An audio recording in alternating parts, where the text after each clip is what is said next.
সবাইকে নমস্কার। আর কিছুদিন পরেই হয়তো আপনারা ওয়েস্ট বেঙ্গল পুলিশের পরীক্ষা দেবেন। আর আপনাদের কথা মাথায় রেখে জিওগ্রাফি থেকে কি করে 5 পাওয়া যায় সে ব্যাপার সম্পর্কে আমি একজন জিওগ্রাফি সম্পর্কে অনেক ক্লাস দিয়ে থাকেন, তিনি অফলাইনে দিয়েছিলেন এতদিন, তিনি আজকেই আমার কথা মতো আমার সামনে বা আমার কোচিং সেন্টারে হাজির হয়েছেন। তো কি করে 5 পাওয়া যায় সেই ব্যাপারটা নিয়ে আপনাদের সামনে আলোচনা করবেন। আমি অলোক স্যারকে ওয়েলকাম করছি, উনি আপনাদের সামনে এই জিওগ্রাফি ব্যাপারে বলবেন। আসুন স্যার। Good evening. সকালে ভালো আছো? যাক, পড়াশোনা কেমন চলছে সবাই রে? ভালো স্যার।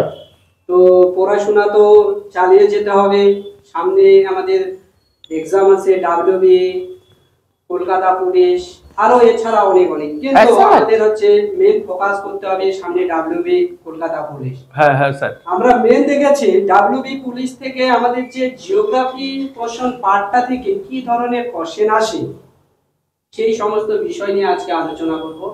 তো আজকে সেশনটা বেশি বড় হবে না, যদিও একটু লাইভ ক্লাস, মানে অল্প কয়েক মিনিটের মধ্যে। তো যাই হোক, মেন বিষয়ে আসি।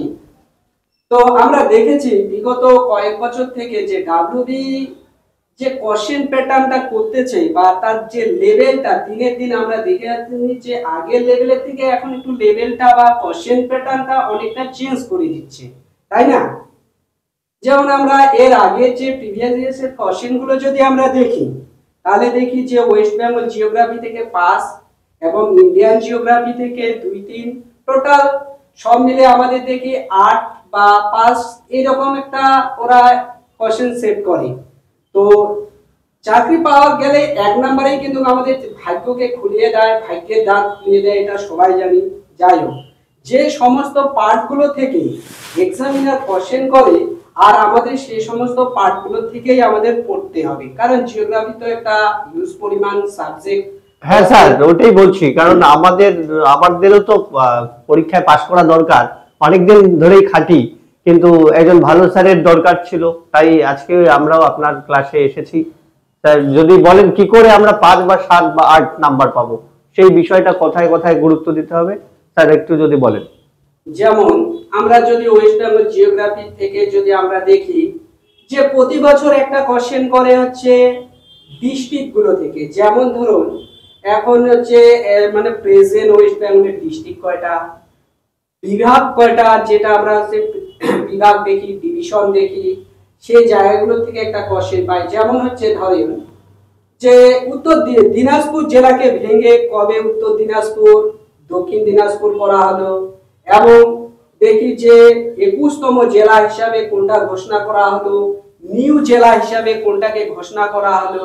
এই ধরনের থেকে একটা কোশ্চেন আমরা পেয়ে যাই প্রতি বছর।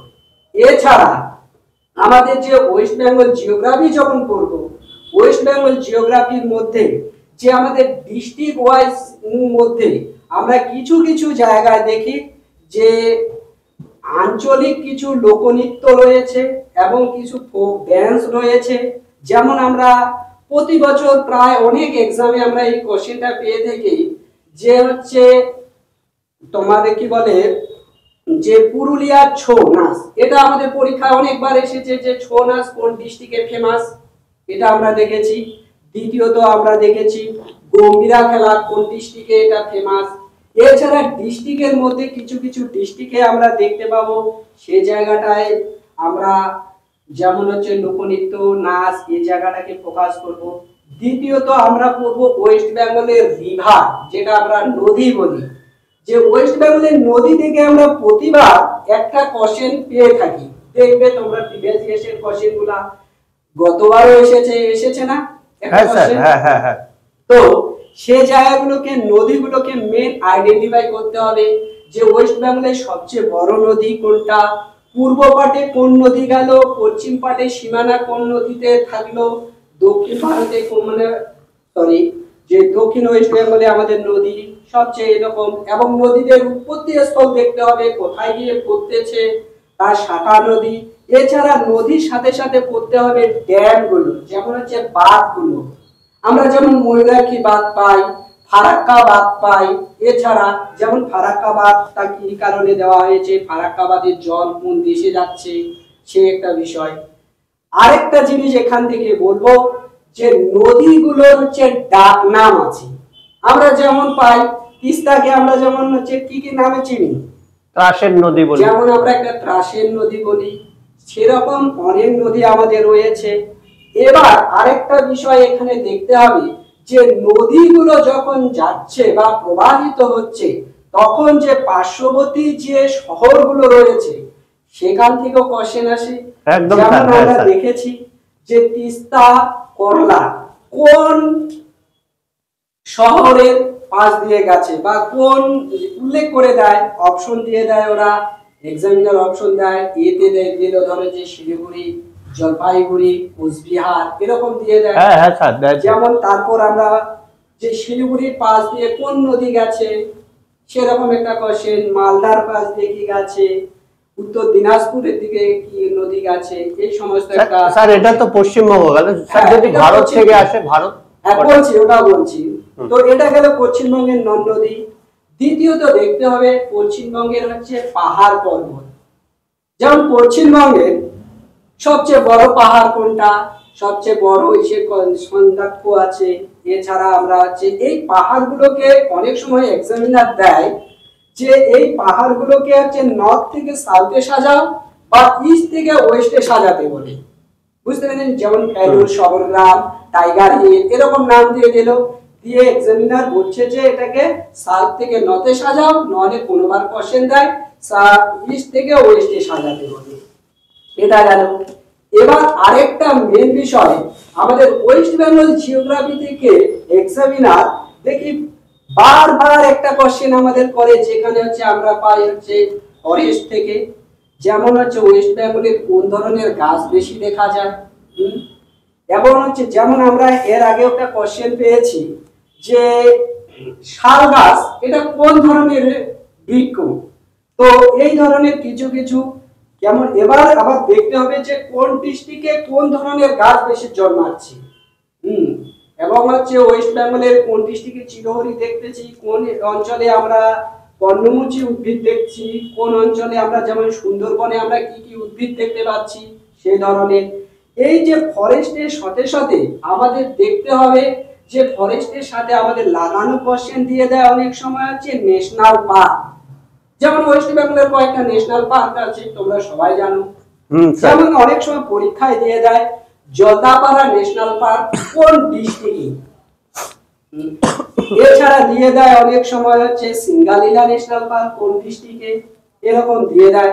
এই যে যখন আমরা ন্যাশনাল পার্ক গুলো করবো তখন ন্যাশনাল পার্কের সাথে আমাদের যে ন্যাশনাল পার্কে যেমন জলদাপাড়ার কথা বলি, জলদাপাড়া একটা পশুর জন্য সংরক্ষণ করে রাখে, সেটা আমরা সবাই জানি, সেই কোশ্চেনটা বারবার আসে। এই যে ন্যাশনাল পার্কে কি পশুকে সংরক্ষণ দিয়ে রাখতেছে সেটাকে জানতে হবে। দ্বিতীয়ত ন্যাশনাল পার্কটা যে নদীগুলি পার্শ্ববর্তী পাশ দিয়ে যাচ্ছে সেটাকে দেখতে হবে। বোঝা গেল? হ্যাঁ স্যার। দ্বিতীয়ত আমরা আরেকটা জিনিস দেখব যে পশ্চিমবঙ্গের মাটিটা, যেমন হচ্ছে আমাদের ডিস্ট্রিক্ট ওয়াইজ মাটি দেখতে হবে। ওয়েস্ট বেঙ্গলের মাটিকে টোটাল ভাগটা আমাদের দরকার নেই, কোন জায়গায় কোন মাটি দেখা যাচ্ছে। এছাড়া আমরা দেখব কি যে এই যে সয়েল গুলো থেকে যখন হচ্ছে বিভিন্ন ধরনের হচ্ছে কেমিক্যাল গুলো পাওয়া যাচ্ছে, কোন মাটিতে কিসের পরিমাণটা বেশি।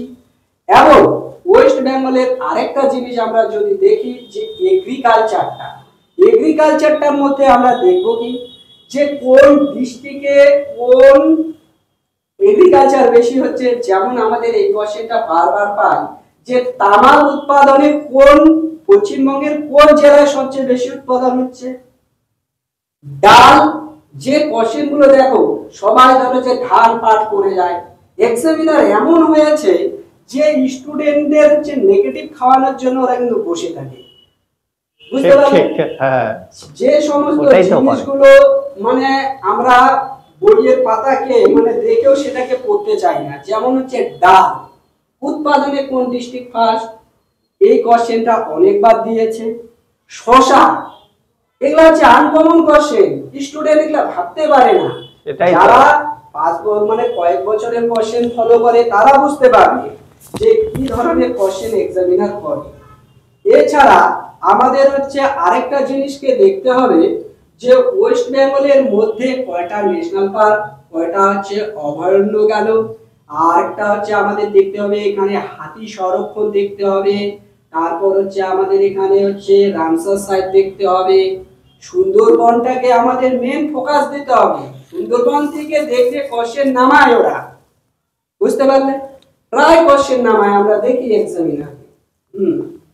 এছাড়া যেমন আমরা আরেকটা কোশ্চেন দেখতে পাই এখান থেকে হচ্ছে যে বাঁকুড়া বীরভূমের সাইডে হচ্ছে যে শাল মহুয়া এই সমস্ত গাছগুলো জন্মায়, এই সমস্ত গাছগুলো অনেক সময় উল্লেখ করে দিয়ে বলে যে এটা কোন ডিস্ট্রিক্টে সবচেয়ে বেশি দেখা যায়, বুঝতে পারলে? হ্যাঁ স্যার। তো নেক্সট দিন আমাদের হচ্ছে জিওগ্রাফি ক্লাস এই বিষয়ে হয়, তবে আমাদের হচ্ছে ক্লাস অনলাইন অফলাইনে দুটাই চলে। আপনারা ক্লাসে অ্যাটেন্ড থাকুন, এই সিলেবাস কমপ্লিট হয়ে যাবে, বেশি নেই। আমাদের এখানে আরো অভিজ্ঞ স্যার রয়েছে বিভিন্ন বিষয়ে, আপনাদের গাইড করবে। আপনারা এই ক্লাস অ্যাটেন্ড করুন।